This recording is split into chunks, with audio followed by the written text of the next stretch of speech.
सास की दुकान। लक्ष्मी जी की दो बहुएं थी, सुमन और राधिका, और दो बेटे, अजय और सुशील। लेकिन लक्ष्मी जी के बहू बेटे उनको अपने साथ रखने को तैयार नहीं थे। बहुओं के तेज स्वभाव के चलते लक्ष्मी जी को अपना ही घर छोड़कर एक किराए की कोठरी में रहना पड़ रहा था। कुछ दिनों से उनके बेटों ने उन्हें पैसे देना भी बंद कर दिया था। ऐसी स्थिति में लक्ष्मी जी ने अपनी जमा पूंजी से एक छोटी सी दुकान खोली। एक दिन शाम के वक्त, अजय सुनते हो, तुम्हारी माँ ने दुकान खोली है। दुकान अब इस उम्र में दुकान पर बैठेगी वो। अब क्या किया जा सकता है, माँ की तो बुद्धि सठिया गई है। मोहल्ले में मजाक बनाएंगे सब हमारा। अरे जेठ जी, इसमें परेशानी क्या है अगर सासू माँ ने दुकान खोली है? हाँ, राधिका ठीक तो कह रही है। अपनी दुकान पर बैठी रहेगी, कम से कम हमें परेशान तो नहीं करेंगी। हाँ, वैसे बात तो ठीक है। खुद के दो पैसे कमाएंगी तो कभी कभार हमें जो खर्चा देना पड़ता है ना, वो भी देने से बच जाएंगे हम लोग। फिर किस बात की परेशानी, खोलने दो माँ को दुकान, हमें क्या। वैसे भी अपनी कोठरी में चुपचाप रह रही है ना, चाहे दुकान खोले या मॉल बनाए, हमें उससे क्या लेना देना। अगले दिन सुमन अपनी सास की दुकान पर पहुंचती है। सासू माँ, आपकी दुकान में शक्कर है क्या? शक्कर जरा 1 किलो दे दीजिएगा। हाँ हाँ बहू है ना, लो बेटा 1 किलो क्यों, 2 किलो ले जाओ। सोच लो सासू माँ, घाटा हो जाएगा आपको, पैसे नहीं देने वाली मैं। देखो सुमन, ये मेरी दुकान है और यहाँ पर जो भी कोई सामान खरीदने आता है उसे पैसे तो देने ही पड़ते हैं। अरे सासू माँ, ऐसा क्यों करी आप? अरे देखो ना, घर पर आपका बेटा और पोते पोती दूध में शक्कर डालने के लिए कब से इंतजार कर रहे हैं। जरा उनके बारे में तो सोचिए। अरे ऐसी बात है क्या? मुझे नहीं पता था। बहू एक काम करो, वैसे भी पहली बार आई हो ना, ये शक्कर तुम ऐसे ही ले जाओ, पैसे देने की जरूरत नहीं है। अगले दिन राधिका भी अपनी सास की दुकान पर पहुंचती है। प्रणाम सासू माँ, कैसी चल रही है आपकी दुकान? बस बेटा, जैसे तैसे करके काम चला रही हूँ। तुम बताओ, घर में सब राजी खुशी है ना? हाँ हाँ मम्मी जी, सब कुछ ठीक ठाक है। बताओ राधिका बहू, कैसे आना हुआ? कुछ काम था क्या? वो ना मम्मी जी, मुझे जरा 5 किलो आटा चाहिए था।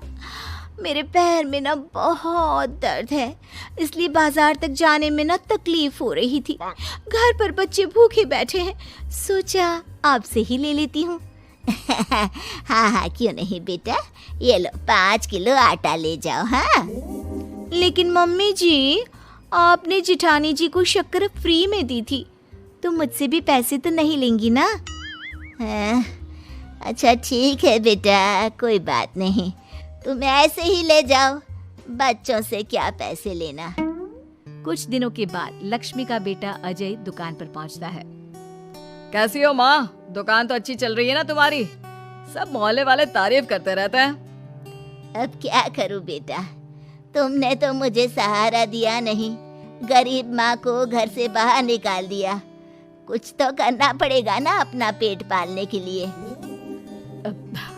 वो माँ ना बहुओं की बहुत चिक चिक रहती थी। अब देखो कितनी अच्छी जिंदगी है तुम्हारी, खुद कमाती हो, खुद खर्च करती हो, इससे अच्छी भला कोई जिंदगी हो सकती है क्या? हाँ बेटा, दिल को बहलाने के लिए तुम्हारी ये बात भी सही है, लेकिन कोई बात नहीं बेटा, मैं खुश हूँ। अच्छा माँ, मैं क्या कह रहा था, जरा 500 उधार तो दे देना। कमाल की बात है बेटा, तुम मुझसे पैसे उधार मांग रहे हो? तुम्हारे पास पैसों की क्या कमी है? अरे माँ, इस महीने की तनख्वाह नहीं आई और आप तो अपनी बहू को जानती है ना, उसे शॉपिंग करनी है, जल्दी वापस लौटा दूंगा माँ। ठीक है बेटा, ये लो 500 रुपए, लेकिन देखो कुछ दिनों में वापस दे देना, मुझे अपनी दुकान के लिए माल भी तो खरीदना है।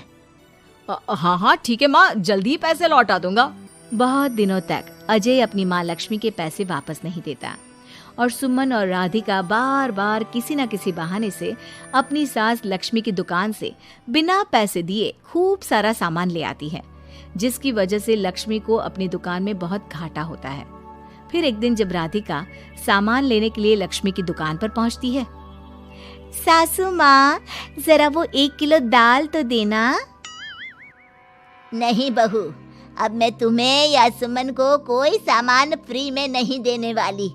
तुम लोगों ने कभी कोई मदद नहीं की मेरी, उल्टा मेरी दुकान से फ्री का सामान ले जाकर मुझे मुश्किल में डाल दिया है।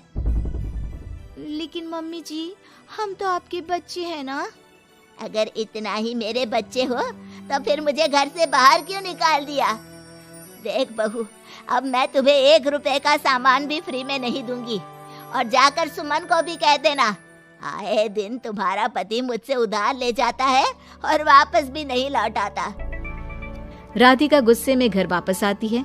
घर आने के बाद, क्या हुआ राधिका, बहुत गुस्से में लग रही हो तुम? सासू माँ की दुकान पर गई थी ना?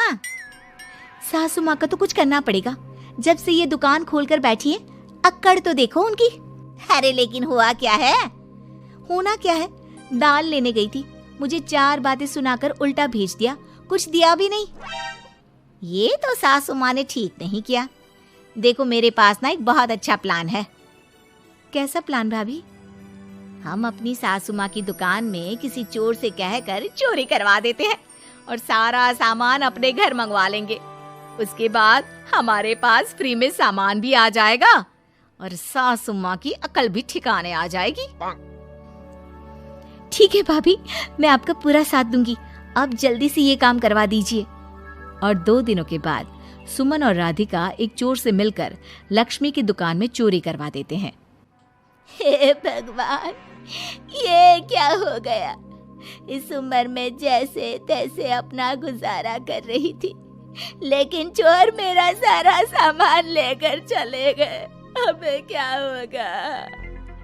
तभी वहां पर राधिका और सुमन पहुंच जाती है। क्या हुआ सासू माँ, बहुत दुखी लग रही हैं आप। अरे क्या बताऊं, मेरी दुकान का सारा माल चोरी हो गया। अब अगर आप अपने ही बहू बेटे को सामान नहीं देंगी तो ऐसा तो होगा ना सासू माँ। अब राधिका की बात सुनकर लक्ष्मी को यकीन हो जाता है कि इस चोरी के पीछे कहीं न कहीं उसकी दोनों बहुओं का ही हाथ है। लक्ष्मी एक प्लान बनाती है। पैसे उधार लेकर अपनी दुकान में फिर से खूब सारा सामान ले आती है। अरे भाभी, देखा आपने, सासू माँ की दुकान तो फिर से सामान से भर गई है। हाँ वही तो, मैं तो सोच रही थी कि एक बार में उनकी अकल ठिकाने आ जाएगी, पर लगता है फिर से कुछ करना पड़ेगा। लेकिन अब हम क्या कर सकते हैं? अरे वही जो हमने पहले किया था। इसका मतलब फिर से चोरी करवाएंगे? हाँ, उसके बिना हमारा काम कैसे चलेगा? और इस बार चोरी करने हम दोनों चलेंगे, कुछ नहीं छोड़ेंगे उनकी दुकान में। सुमन और राधिका दोनों मिलकर लक्ष्मी की दुकान में चोरी कर लेती हैं और सारा सामान चुपचाप अपने घर के स्टोर में लाकर रख देते हैं। लेकिन सुबह होते ही लक्ष्मी पुलिस लेकर सुमन और राधिका के घर पहुंच जाती है।